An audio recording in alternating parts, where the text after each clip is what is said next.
60 साल की उम्र, 100 से ज्यादा मुकदमे।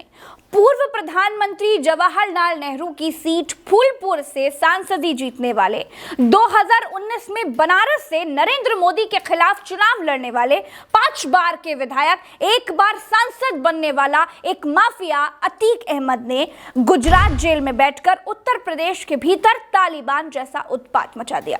कैसे, किसके इशारे पर, किसकी शय पर, किसके बल पर? नमस्कार दोस्तों, आज बात करेंगे योगी आदित्यनाथ के उस दावे के बारे में जिसमें उन्होंने कहा था कि गुंडे माफिया उत्तर प्रदेश छोड़कर जा चुके हैं। क्या उत्तर प्रदेश के मुख्यमंत्री का यह दावा भी जुमला था? इसको समझेंगे दोस्तों। अगर गुंडे माफिया योगी आदित्यनाथ और उनके टाइट लॉ एंड ऑर्डर से डरकर भाग चुके हैं, तो फिर प्रयागराज में राजूपाल हत्याकांड के इकलौते गवाह पर बम और गोलियां किसने बरसाई?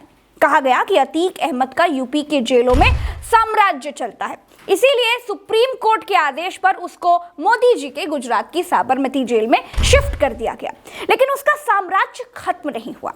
तो अब योगी आदित्यनाथ के उस दावे का क्या, जिसमें उन्होंने कहा था कि गुंडे माफिया यूपी छोड़कर भाग चुके हैं, या फिर इस नए दावे का क्या जिसमें उन्होंने कहा कि माफिया को मिट्टी में मिला देंगे? इस माफिया को मिट्टी में मिला देंगे, इनको मिट्टी में मिलाने का काम करेंगे। पहले तो योगी आदित्यनाथ कहते हैं कि गुंडे माफिया सब उत्तर प्रदेश छोड़कर भाग चुके हैं, और अब 6 साल बाद फिर से कहते हैं कि माफिया को मिट्टी में मिला दूंगा।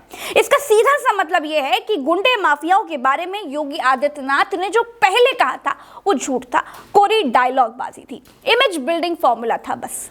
सच ये है कि गुंडे माफिया जेल से भी उत्तर प्रदेश में ऑपरेट कर रहे हैं। उनके भीतर सरकार को लेकर किसी भी तरह का कोई खौफ नहीं है। खौफ सिर्फ पत्रकारों और लेखकों तक ही सीमित है।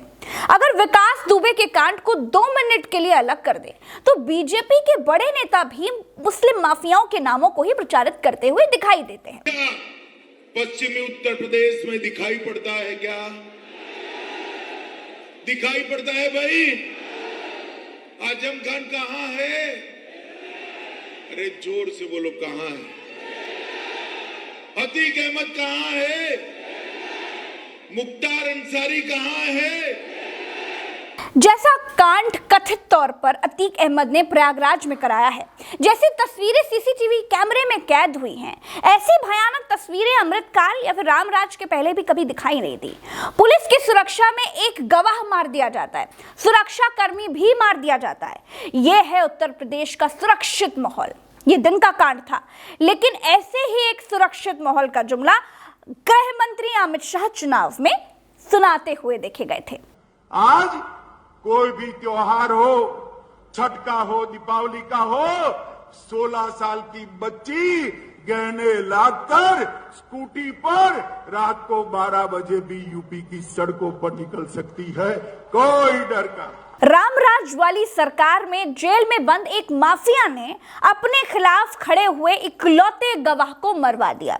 और सरकार क्या कर रही है? सरकार घर गिरा रही है। घर गिरा देने से अतीक अहमद का जेल से ऑपरेट करने वाला नेटवर्क टूट जाएगा क्या? यह अतीक अहमद को पिछले 6 साल से मिट्टी में मिलाया जा रहा है, लेकिन नहीं मिला पा रहे हैं। दोस्तों, प्रयागराज की घटना कंप्लीट सरकार के सिक्योरिटी सिस्टम का फेल्योर है, एलआईयू का फेल्योर है, खुफिया तंत्र का फेल्योर है। लेकिन इस पर बात कोई नहीं करेगा। एक्शन इस पर होना चाहिए कि अतीक अहमद के खिलाफ खड़े इकलौते गवाह की सिक्योरिटी को हल्के में क्यों लिया गया। एक्शन इस पर होना चाहिए कि रामराज की सरकार में प्रयागराज के भीतर इतना बारूद कहां से आया। लेकिन तब बुलडोजर देखकर तालियां पीट रहे हैं। पीटते रहिए तालियां। दोस्तों, राजनीति में अपने मन माफिक गुंडे माफिया पाले जाते हैं, उनको संरक्षण दिया जाता है। अभी भी तमाम ऐसे नाम हैं जो माफिया हैं लेकिन जेल से बाहर है। अगर ऐसे नहीं होता तो इलाहाबाद के चकिया में तांगा चलाने वाले का बेटा अतीक अहमद की क्या औकात थी कि वो उत्तर प्रदेश का प्रथम गैंगस्टर बन जाता। अपने आप को समाज सेवक कहने वाली समाजवादी पार्टी अतीक को चुनाव लड़ा रही थी। बसपा ने माफिया को अपनी पार्टी में लिया, अपना दल ने अपनी पार्टी से चुनाव लड़ाया, एआईएमआईएम ने उसके परिवार को अपनी पार्टी में लिया।